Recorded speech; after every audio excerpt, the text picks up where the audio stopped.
Для развития магических знаний духовная наука дает также практические правила, при соблюдении которых можно вступить на путь и развить свою внутреннюю жизнь. Эти практические правила не возникли произвольно, они основаны на опыте и знаниях глубочайшей древности. Всюду, где указываются пути к высшему познанию, они даются одинаковым образом. Все истинные учители духовной жизни согласны между собой относительно содержания этих правил, хотя и не всегда облекают их в одинаковые слова. Это второстепенное и в сущности только кажущееся различие происходит от обстоятельств, которые не подлежат здесь обсуждению. Ни один учитель духовной жизни не использует эти правила для приобретения господства над другими людьми. Он не хочет ограничивать ничьей самостоятельности, ибо нет лучшего ценителя и защитника человеческой самостоятельности, чем тайновед. Что связь, охватывающая собой всех посвященных, есть связь духовная, и что два закона образуют скрепы, соединяющие отдельные части этого союза. Но когда посвященный из своей замкнутой духовной области выступает в открытый мир, тогда для него тотчас же вступает в силу третий закон.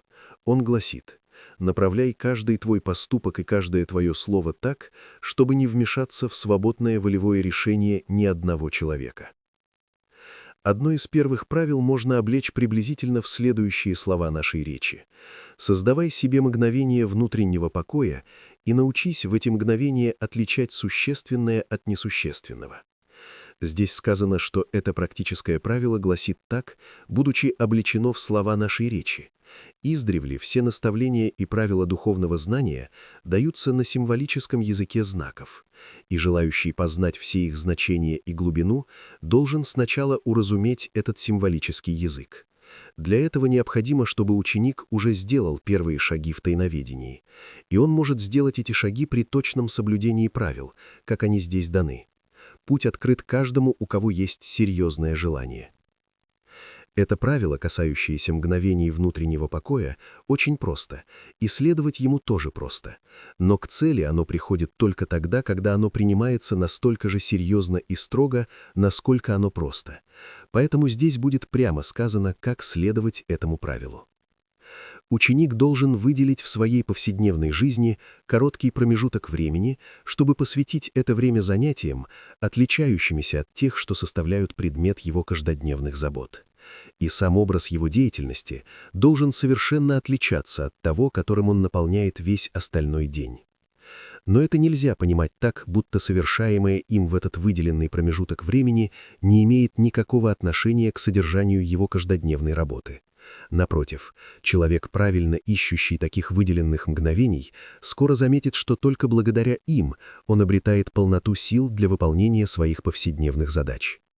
Не следует также думать, что соблюдение этого правила действительно может отнять у кого-нибудь время, отведенное для исполнения его обязанностей. Если у кого-нибудь действительно нет больше времени, то достаточно и 5 минут ежедневно. Все дело в том, как использовать эти 5 минут. На это время человек должен совершенно оторваться от своей повседневной жизни. Жизнь его мыслей и чувств должна получить другую окраску, чем какую она имеет обычно. Он должен провести перед душой свои радости, свои печали, свои заботы, свой опыт и поступки. И при этом он должен поставить себя так, чтобы смотреть на все обычно переживаемое им с высшей точки зрения. Вспомните только о том, как по-иному смотрят люди в обыкновенной жизни на то, что переживают и делают другие, нежели на то, что переживают или делают они сами. И это не может быть иначе, ибо с тем, что мы переживаем или делаем сами, мы бываем тесно связаны, а переживания и поступки другого мы только рассматриваем.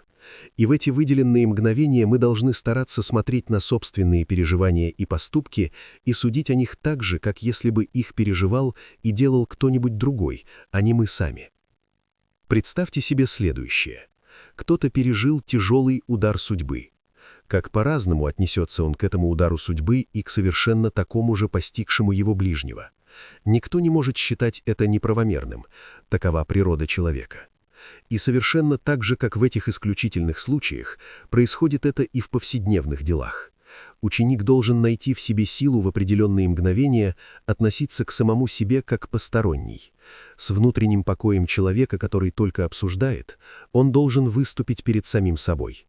Когда это будет достигнуто, собственные переживания явятся человеку в новом свете. Пока он остается тесно связанным с ними, пока он сам стоит среди них, до тех пор он бывает одинаково связан как с несущественным, так и с существенным. Но когда он приходит к внутреннему покою наблюдателя, существенное отделяется от несущественного. Печаль и радость, каждая мысль и каждое решение покажутся ему иными, когда он стоит так перед самим собой. Это похоже на то, как если бы мы целый день находились в каком-нибудь месте и смотрели на все, на самое малое и на самое большое, с одинаково близкого расстояния, а затем вечером поднялись бы на соседний холм и сразу окинули взором всю местность. Тогда части этой местности предстали бы нам в совсем других соотношениях, чем когда мы находились сами среди них. С только что пережитыми событиями, посылаемыми нам судьбой, едва ли удастся это достичь, но относительно событий, отошедших в более далекое прошлое, ученик духовной жизни должен стремиться к достижению этого. Важность подобных спокойных внутренних обзоров самого себя не столько в том, что при этом видишь, а в том, чтобы найти в себе силу, развиваемую подобным внутренним покоем. Ибо каждый человек несет внутри себя, наряду со своим, назовем его так, обыдневным человеком, еще и другого, высшего человека. Этот высший человек остается скрытым до тех пор, пока его не будет разбуждено. И каждый может лишь сам возбудить в себе этого высшего человека. Но пока высший человек не разбужден, до тех пор остаются скрытыми также и дремлющие в каждом высшие способности, ведущие к сверхъестественным познаниям. Пока человек не ощущает плодов внутреннего покоя, он должен сказать себе, что ему надо серьезно и строго продолжать следовать этому правилу. Для каждого, кто так поступает, наступит день, когда вокруг него станет духовно светло, когда его внутреннему оку, которого он в себе раньше не знал, откроется совершенно новый мир. Не обязательно, чтобы что-то изменилось во внешней жизни духовного ученика из-за того, что он стал следовать этому правилу. Он по-прежнему исполняет свои обязанности, он терпит те же горести и переживает те же радости, как и раньше. Он никоим образом не может стать из-за этого отчужденным от жизни. Более того, в течение всего остального дня он тем более может отдаваться этой жизни, поскольку в эти выделенные мгновения он приобщается к высшей жизни. Мало-помалу эта высшая жизнь окажет свое влияние и на обыдневную. Покой выделенных мгновений распространит свое действие также и на остальной день. Все человек станет спокойнее, приобретет уверенность во всех своих действиях, не будет терять равновесие от всевозможных неурядиц. Постепенно такой начинающий ученик будет все больше и больше руководить сам собой и все меньше давать руководить им обстоятельствами и внешними влияниями. Такой человек скоро заметит, каким источником силы являются для него эти выделенные им промежутки времени. Его перестанут раздражать вещи, которые раньше его раздражали. Многое из того, что человек раньше боялся, перестанет внушать ему опасения.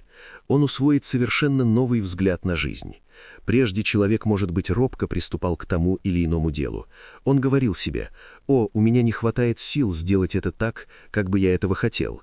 Теперь ему больше не приходит эта мысль, а приходит совершенно иная.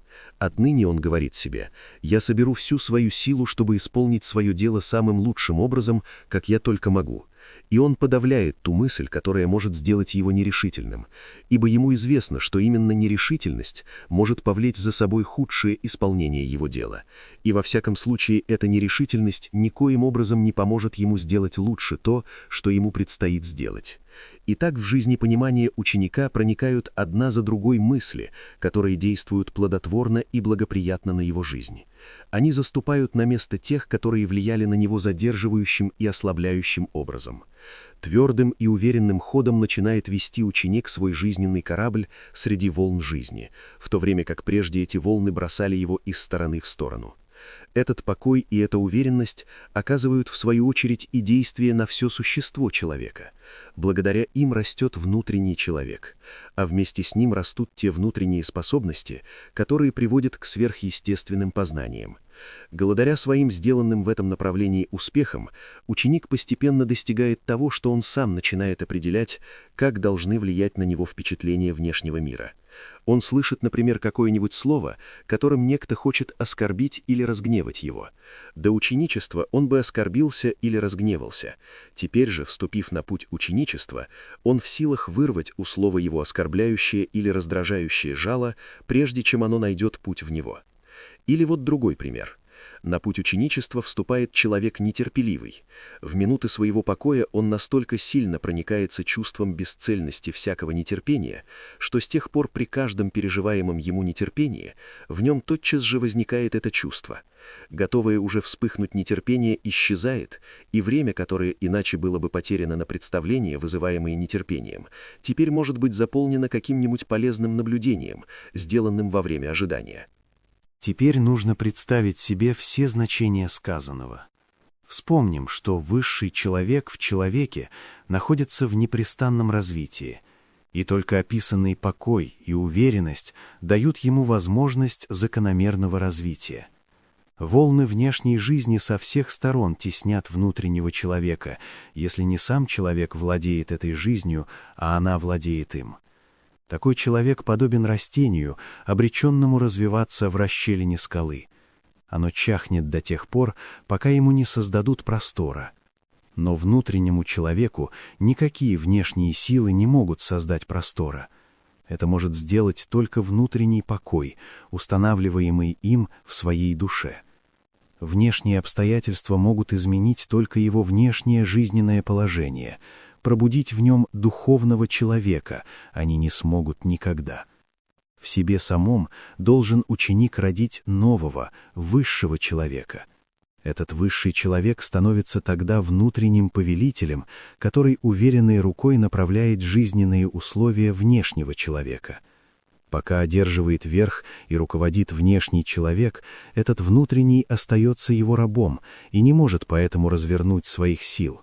Если не от меня самого, а от чего-либо другого зависит, раздражаюсь ли я или нет, то я не господин сам себе, или, лучше сказать, я еще не нашел повелителя в себе. Я должен развить способность допускать до себя впечатления внешнего мира только мной самим определяемым образом. Только тогда могу я стать учеником на пути тайноведения. И только в той мере, в какой ученик серьезно ищет этой силы, может он прийти к цели. Дело не в том, как далеко успеет он уйти за какое-нибудь определенное время, но только в том, чтобы он серьезно искал. Бывало, что иные годами напрягали свои силы, не видя в себе заметного успеха. Но многие из тех, которые не отчаивались, а оставались непоколебимыми, потом совершенно внезапно достигали внутренней победы. Конечно, во многих жизненных положениях необходима большая сила, дабы создать в себе мгновение внутреннего покоя. Но чем большая требуется сила, тем значительнее и достижение. В духовном ученичестве все зависит от того, чтобы со всей энергией, с внутренней правдивостью и полной искренностью суметь предстать перед самим собой со всеми своими действиями и поступками, как совершенно посторонний. Но этим рождением собственного высшего человека характеризуется только одна сторона внутренней деятельности духовного ученика. К нему должно присоединиться еще нечто другое. Если даже человек и стоит перед самим собой как посторонний, он все же рассматривает лишь себя самого, он взирает на переживания и действия, с которыми он сросся благодаря именно своему жизненному положению. Он должен переступить эти пределы, он должен возвыситься до чисто человеческого, не имеющего больше ничего общего с его собственным особым положением. Он должен перейти к рассмотрению таких вещей, которые все же продолжали бы касаться его как человека, даже если бы он находился в совершенно иных условиях и в другом жизненном положении. Благодаря этому в нем выживает нечто возвышающееся над личным. Так он обращает взор к мирам более высоким, чем с теми, с которыми связывает его повседневность. И тем самым человек начинает чувствовать и переживать, что он сам принадлежит к этим высшим мирам. Это миры, о которых его чувства, его повседневные занятия ничего не могут сказать ему. Так впервые переносит он центр своего существа внутрь себя. Он прислушивается к голосам в себе, говорящим к нему в мгновение покоя. Он вступает внутри себя в общение с духовным миром. Он отрешен от повседневности. Шум этой повседневности умолк для него. Вокруг него устанавливается тишина. Он отстраняет все то, что напоминает ему о внешних впечатлениях. Покойная внутренняя созерцательность, беседа с чисто духовным миром наполняет всю его душу. Эта тихая созерцательность должна стать естественной жизненной потребностью ученика. Сначала он бывает совершенно погружен в мир мыслей. Он должен развить живое чувство для этой тихой деятельности мыслей. Он должен научиться любить то, что притекает к нему от духа. Тогда он вскоре перестает ощущать этот мир мыслей как нечто менее действительное, чем окружающие его повседневные вещи. Он начинает обращаться со своими мыслями так же, как с вещами в пространстве. И тогда для него приближается мгновение, когда он начинает ощущать открывающиеся ему в тишине его внутренней работы мысли как нечто гораздо более высокое и действительное, чем вещи в пространстве. Он познает, что в этом мире мыслей высказывается жизнь. Он убеждается, что в мыслях изживаются не только теневые образы, но что через них говорят к нему скрытые существа. Из тишины начинает звучать ему речь. Прежде речь звучала ему только через его уши, теперь она звучит через его душу. Ему открылась внутренняя речь, внутреннее слово. Переживая в первый раз это мгновение, ученик испытывает огромное блаженство. На весь его внешний мир проливается внутренний свет. Вторая жизнь начинается для него. Поток божественного, дарующего блаженство мира, изливается через него. Такая жизнь души в мыслях, которая расширяется все больше до жизни в духовном существе, называется в гнозисе, в теософии, медитацией, созерцательным размышлением. Медитация есть средство, ведущее к сверхъестественному познанию. Однако в такие мгновения ученик не должен расплываться в чувствах. У него не должно быть в душе неопределенных ощущений. Это только помешало бы ему прийти к истинному духовному познанию. Ясно, остро, определенно должны складываться его мысли. Он найдет для этого точку опоры, если только не будет слепо отдаваться возникающим в нем мыслям.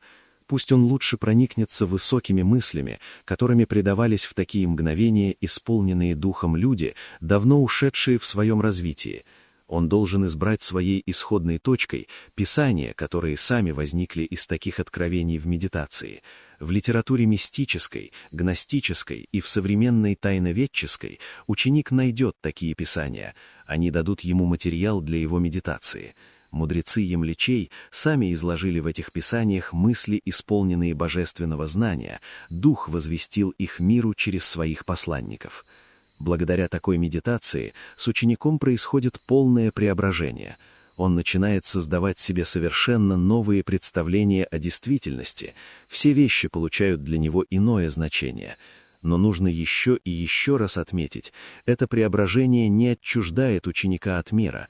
Он ни в коем случае не отчуждается от круга своих ежедневных обязанностей, ведь он научается понимать, что малейшее действие, которое ему надо выполнить, малейшее переживание, встречающееся ему на пути, стоит в связи с великими мировыми существами и мировыми событиями. И когда эта связь станет для него ясна благодаря мгновениям созерцания, он будет вступать в круг своей деятельности с новой и более полной силой. Ведь теперь он знает, что все, что он делает, и все, что он терпит, совершается ради великого духовного мирового целого. Не вялое безразличие, но сила для жизни вливается в него из медитации. Уверенным шагом проходит ученик по жизни. Что бы она ему ни приносила, он продолжает твердо идти вперед. Прежде он не знал, почему работает, почему страдает. Теперь он знает это. Легко понять, что такая медитативная работа лучше приводит к цели, если она проходит под руководством опытных людей, таких, которые по собственному опыту знают, как сделать все наилучшим образом. Поэтому следует искать совета и указаний таких людей. Человек истинно не утратит при этом своей свободы. То, что иначе было бы лишь неуверенным блужданием наугад, становится при таком руководстве работой, уверенно направленной к цели. Кто обратится к знающим и опытным в этом отношении людям, тот никогда не постучится напрасно. Пусть он только сознает, что ищет лишь франдажельского совета, а не превосходящие его силы, стремящиеся к господству. Люди, обладающие действительным знанием, всегда окажутся одновременно и наиболее скромными, и для них нет ничего более чуждого, чем то, что называется вожделением власти. Кто путем медитации поднимается к тому, что связывает человека с духом, тот начинает оживлять в себе то, что пребывает в нем вечно и не ограничено рождением и смертью. Только тот может сомневаться в этом вечном, кто его не пережил сам. Таким образом, медитация — это путь, приводящий человека к познанию, к созерцанию вечного, неразрушимого ядра своего существа. И только посредством медитаций человек может прийти к этому созерцанию. Гнозис, духовное знание, говорят о вечности этого сущностного ядра, о его перевоплощении.